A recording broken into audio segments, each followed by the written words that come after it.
All right, so in the previous two presentations, we've talked about the age of the common man and increasing tensions in the country and the politics and how society was responding to the politics and the changes of the era. So now we're going to finish up with how the country continues with its reform movements.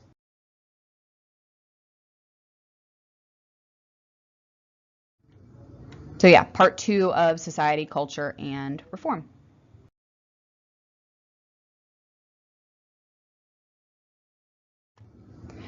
Temperance. So temperance is the idea of getting rid of alcohol. So there was a high rate of alcohol consumption, which prompted reformers to target alcohol as the cause of social ills. In 1820, about 5 gallons of hard liquor were being drunk per person. The temperance movement was led largely by clergy, religious people. The movement at first focused on drunkenness and did not oppose moderate drinking. But as the movement gained momentum, the annual per capita consumption of alcohol dropped sharply. So the American Temperance Society tried to persuade drinkers to take a pledge of total abstinence from alcohol. 12 states prohibited the manufacture and sale of intoxicating liquors before the Civil War. But slavery took center stage by the mid-1800s to kind of overshadow the temperance movement. But the temperance movement gained strong support in the 1870s again. So we'll see it again later when we talk about society in America.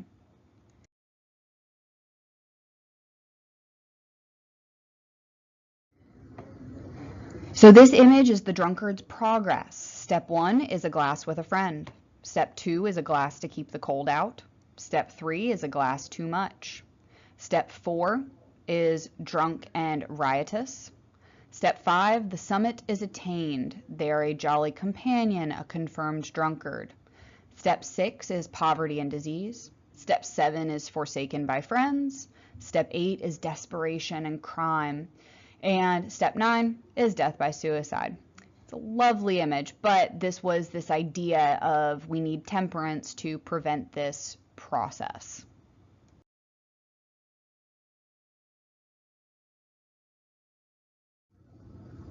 This image is called the Woman's Holy War, and you can see that temperance was a very large issue for women at this time. They didn't want their husbands drinking in excess.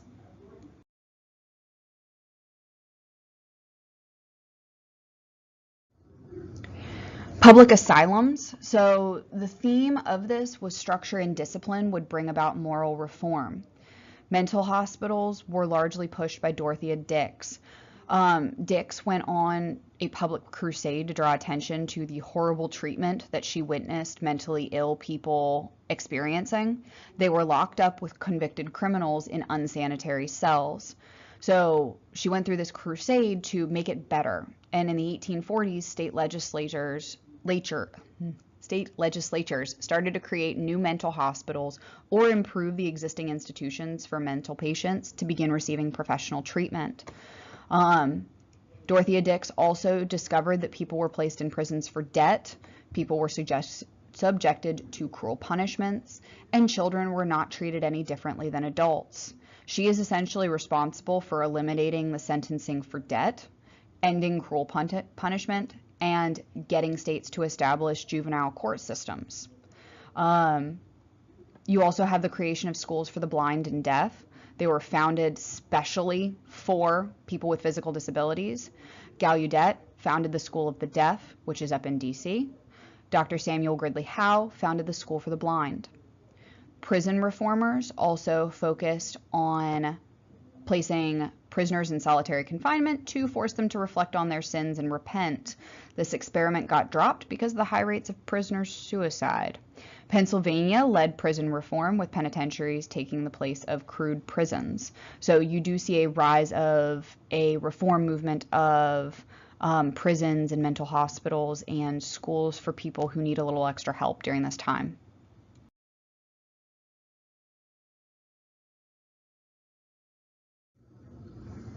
You also see the rise of free public schools for children of all classes based on a tax-supported education.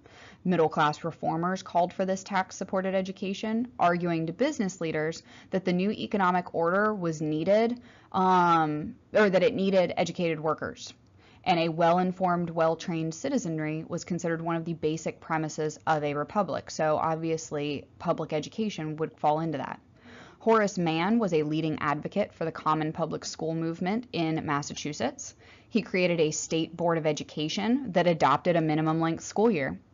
He provided for the training of teachers to make sure that kids were getting the same level of education from all their teachers. And he expanded the curriculum to include subjects like history and geography and not just math and rudimentary science.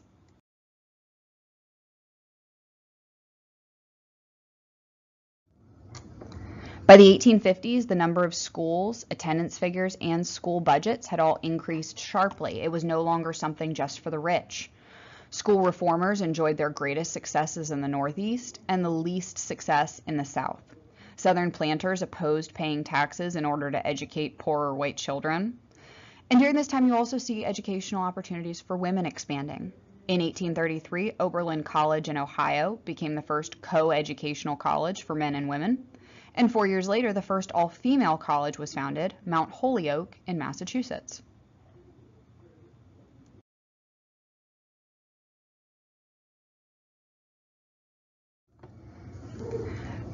Famous women educators include Emma Willard. She lived from 1787 to 1870. She founded the New York Female Seminary in Troy, New York. Her curriculum focused on math, physics, history, and geography, and her goal was to train female teachers. Mary Lyons lived from 1797 to 1849, and in 1837 she founded Mount Holyoke as the first college for women.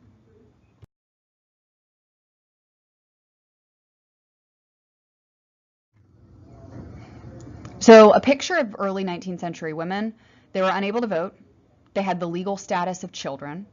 If they were single, they could own their own property. But if they were married, they had no control over the property or children. It was all on the husband. They were not allowed to initiate divorce. They couldn't make wills, sign a contract, or bring a suit in court without their husband's permission.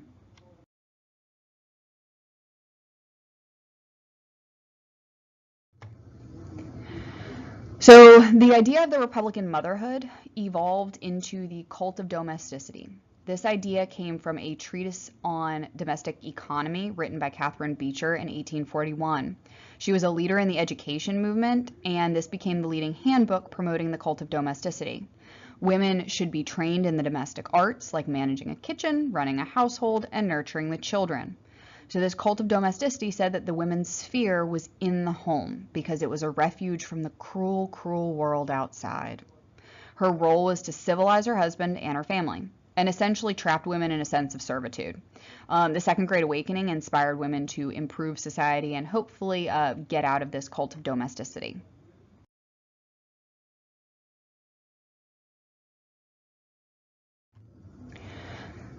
Famous women during this time period included Angelina and Sarah Grimke. They were Southern abolitionists. They were daughters of a wealthy South Carolina family who grew up being served by slaves.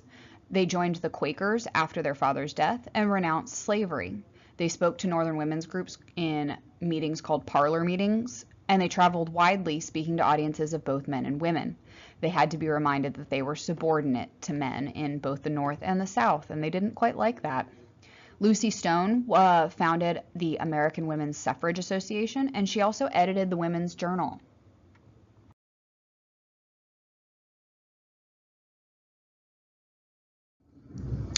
So abolitionists were divided over the issue of female participation, and women found it really easy to identify with the situation of slaves due to the cult of domesticity. They felt a kindred spirit, even though the slaves had no choice in it. Technically, women didn't really have a choice in the cult of domesticity either. Slaves obviously had the worst life, but women could empathize. So during this time, Italy, Germany, and other European states had militant nationalists, including women, rebelling against the monarchies and promoting unification. Remember all the revolutions of 1848 we talked about in world history. In France, you have the Society for the Emancipation of Women that demanded that women receive equal political rights. In April, the French government abolished slavery in its Caribbean colonies, and in June, the European feminists called for the complete, radical abolition of all the privileges of sex, of birth, of race and rank, and of fortune. So in 1848, feminist reform led to the Seneca Falls Convention. Its significance was that it launched modern women's rights movement, and it established the arguments and the program for the women's rights movement for the remainder of the century.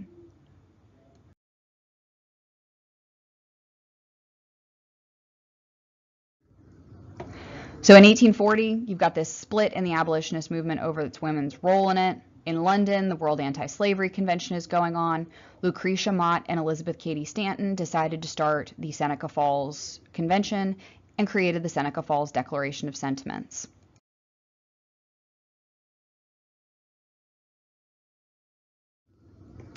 At the Seneca Falls Convention, it was the first women's rights movement. It was educational and professional and focused on these opportunities for women.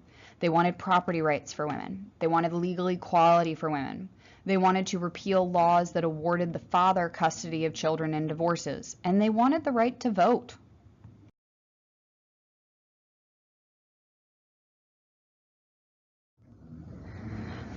As for the abolitionist movement, in 1816, the American Colonization Society was created, which wanted gradual voluntary emancipation. So they basically wanted to send people back to Africa after they were no longer slaves, to recolonize Africa, specifically Liberia.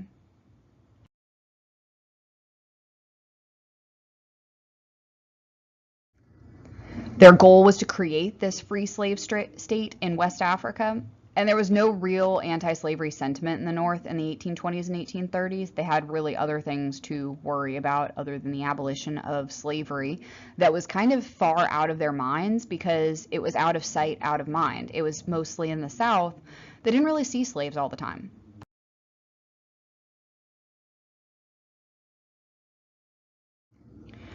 William Lloyd Garrison was the publisher of The Liberator, which was an abolitionist newspaper.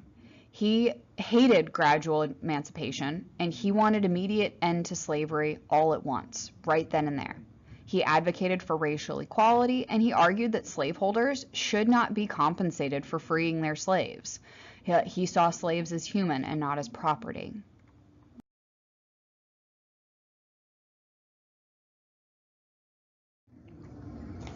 Frederick Douglass, he escaped slavery in Maryland. He joined the abolitionist movement along with many other free blacks. To abolitionists, slavery was a moral question, not an economic question. And most of all, abolitionists denounced slavery as contrary to Christian teachings. How can you put somebody in slavery if you're claiming to be a true Christian? In 1845, he wrote the narrative of the life of Frederick Douglass about his experiences. And in 1847, he started the North Star, which was an anti-slavery newspaper.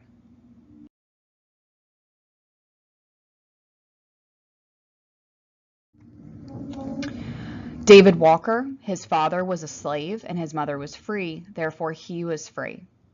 He wrote in 1829 an appeal to the colored citizens of the world. This was a call for black unity and self-help in the fight against the oppression and injustice. He said that blacks should fight for freedom rather than wait to be set free by whites. He died of tuberculosis in 1830.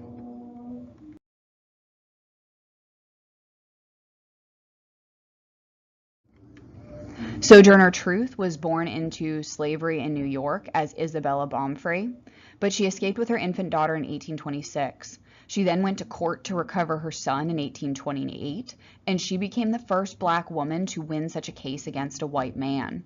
She wrote about her experiences in 1850 after she had renamed herself Sojourner Truth. And then in 1851, she gave a speech called Ain't I a Woman, which was concerned with the rights of African American women.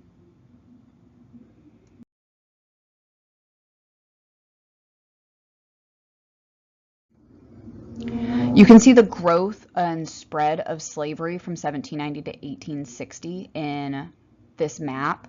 So in the 1860 census, you've got free people up in the north, not a whole lot of free people in the South and territories. So per mile, you have a large amount of enslaved individuals.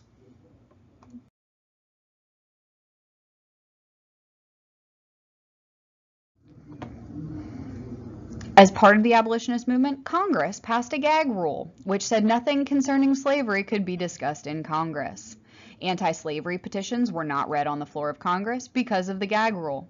This rule was renewed in each Congress from 1837 to 1839.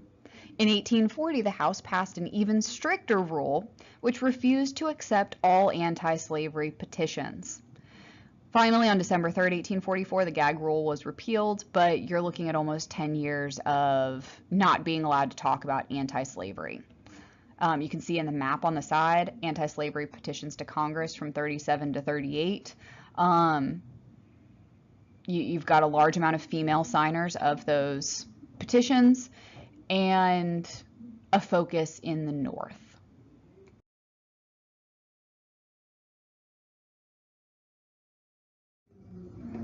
Abolitionism forced the churches to face this question of slavery head-on. In the 1840s, the Methodist and Baptist churches split into northern and southern organizations over slavery, and even the abolitionists themselves splintered over whether or not women should be involved, as we talked about before. More conservative reformers wanted to work within the established institutions using the churches and political action to end slavery instead of mounting a full-scale revolution.